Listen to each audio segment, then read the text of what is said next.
guys, BR tips and tricks part 2 தான் பார்க்க போகிறோம். என்ன டிப்ஸ் அண்ட் ட்ரிக்ஸ்னா டிப்ஸ் ஃபஸ்ட்டு பார்ட்டில் சொல்லியிருப்பாங்க கன் காம்பினேஷனை பற்றி.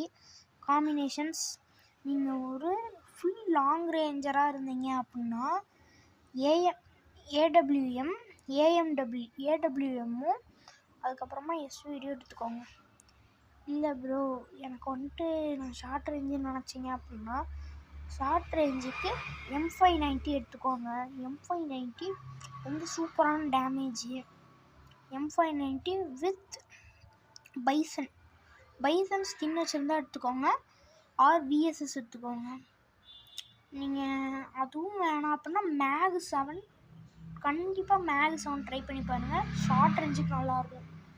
லாங் ரேஞ்சுக்கு வேறு என்னென்ன கன்ஸ் யூஸ் பண்ணலாம் அப்படின்னு கன்சிடென்சி அப்படின்னா வேறு நான் சொல்ல வேண்டியதே இல்லை. வேறு என்னென்ன கன்ஸ் இருக்குது, இது M500 அப்படின்னு ஒரு கன் இருக்குது, M400 அப்படின்னு ஒரு கன் இருக்குது. அந்த கன் வந்துட்டு அதுவும் கிடைக்கும்.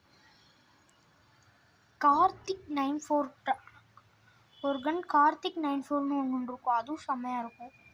அதுக்கப்புறம் இப்போ உங்கள்கிட்ட வந்துட்டு ஆர்சனல் ஓப்பன் பண்ணுறீங்க அப்படின்னா க்ரோஸோ எடுத்துக்கோங்க. ஒன்று க்ரோஸோ இல்லைன்னா வின்செஸ்டர், இது ரெண்டத்தில் ஏதாச்சும் ஒரு கன்று ஷார்ட் ரேஞ்சுக்கு எடுத்துக்கிட்டிங்க அப்படின்னா செமையாக இருக்கும். வின்செஸ்டர் ஹை ரேஞ்சுக்கும் வரும், ஆனால் க்ரோஸோ ஒன்லி ஷார்ட் ரேஞ்சு.